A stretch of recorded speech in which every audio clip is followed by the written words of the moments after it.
ठाकरे आणि देवेंद्र फडणवीस यांनी एका लिफ्टनं प्रवास काय केला, राज्यभर याचे अनेक अर्थ काढले जाऊ लागलेत।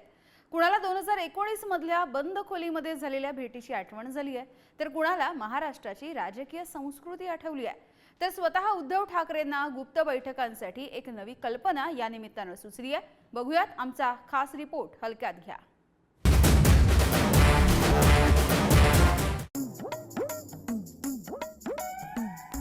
दोन 2019 मध्ये उद्धव ठाकरे अमित शहांना बंद खोलीत भेटले होते। आज उद्धव ठाकरे देवेंद्र फडणवीसांना बंद लिफ्ट मध्ये भेटले। या भेटीमुळे राजकारणात एका नव्या आयडियाचा उदय झाला। ही आयडिया उद्धव ठाकरेंनाही आवडली। लिफ्ट मध्ये मी आणि देवेंद्र फडणवीस एकत्र होतो। अनेकांना असं वाटलं असेल ते गाणं आहे ना, नाना करते प्यार, म्हणजे त्यांचा पाटोळ्यांशी काही संबंध नाही। नाना करते प्यार म्हणून तुम्हीच हे कर बैठे असं काही नाही आहे। ती एक योगायोगाने झालेली अनौपचारिक भेट होती। आणि म्हटलं तर असं म्हणा, मगाशी कुठे दिनेश मग बोलले की भिंतीला कान असतात आणि लिफ्टच्या भिंतीला कान नसतात। त्याच्यामुळे तुम्ही एक चांगली सजेशन केली की यापुढे आमच्या गोष्ट बैठका आम्ही लिफ्टमध्येच करू। हल्ली कुणीही कुणाला भेटलं की काहीतरी गगनभेदी घडणार आहे असं समजायचं ट्रेंड आहे। या भेटीचा कोण काय आणि कसा अर्थ काढेल याचं भाजप आणि दोन्ही शिवसेना नेत्यांना इतकं टेन्शन आलं की विचारू नका। अहो तसं काही नाही, भेटीतून वेगळे अर्थ काढू नका वगैरे स्पष्टीकरण द्यायला नेत्यांनी लगेच सुरुवात केली।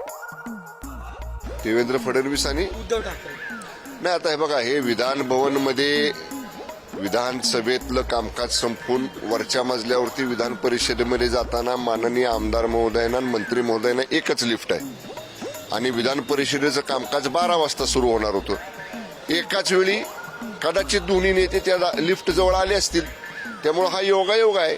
आणि ही एकच लिफ्ट आहे ना, जी माननीय मंत्री महोदयांना आमदार महोदयांना विधान परिषदेच्या सभागृहामध्ये वरच्या मजल्यावर घेऊन जाते। त्यामुळे यातनं वेगळा अर्थ काही काढण्याची आवश्यकता नाही। लिफ्ट कोणाच्या मालकीची? उद्धव साहेबांच्या मालकीची आहे का देवेंद्र फडणवीसांच्या मालकीची आहे? ती विधान भवनातली आहे ना। आणि दोघांना वरती जायला त्या लिफ्टमध्ये योगाखाने एकत्र आले असतील तर तुम्ही लिफ्टमध्ये आलात म्हणून मी बाहेर उतरायचंय का? आणि ती संस्कृती उद्धव साहेबांची नाही, त्यामुळे ते एकत्रितपणे गेले असतील, तो योगायोग झाला असेल, बाकी काय फार मोठं महत्व नाही। लिफ्टमध्ये काय घडलं यापेक्षा लिफ्टमधनं बाहेर पडल्यावर काय घडलं हे जास्त महत्वाचं होतं। प्रवीण दरेकरांनी ते नेमकं सांगितलं। तर उद्धवजी म्हणाले की ह्याला पहिलं बाहेर काढा। तर मी बोललो तुमचं अजून समाधान झालं नाही। बोललो माझी बाहेर जायची तयारी आहे, होत आहे का एकत्र?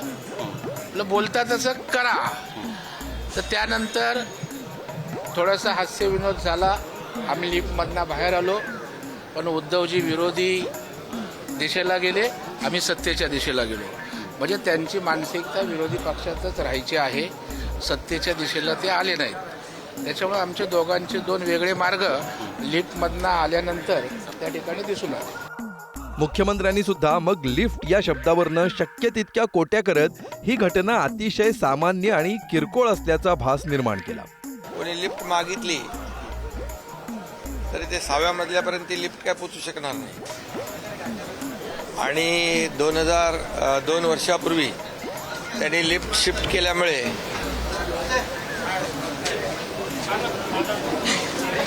काँग्रेसच्या लिफ्टमध्ये गेल्यामुळे आम्ही जनतेच्या लिफ्टमध्ये आलो। महाराष्ट्रातल्या जनतेला जी त्यांच्या मनातलं सरकार आम्ही स्थापन केलं। तर या लिफ्ट नंतर घडलं पेढा आणि चॉकलेट पुराण। अधिवेशनाचा पहिला दिवस असल्यामुळं चंद्रकांत पाटलांनी अंबादास दानवेंची त्यांच्या दालनात भेट घेतली।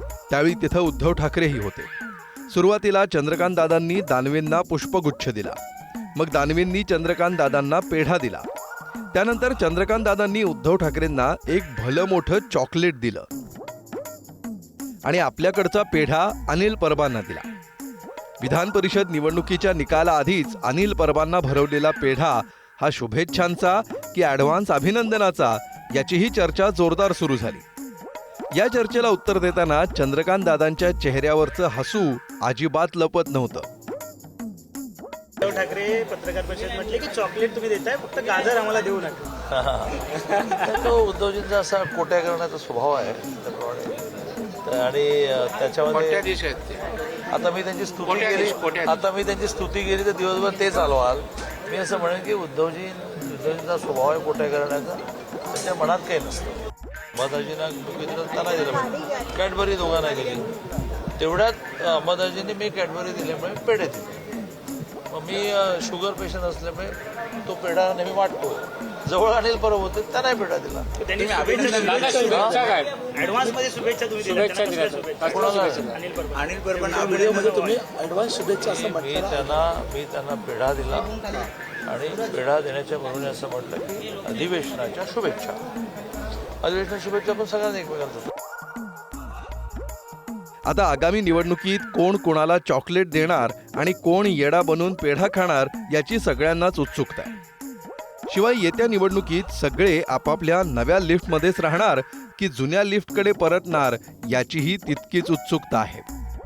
चेतन सावंत आणि ओम देशमुखसह अमोल जोशी, पुढारी न्यूज.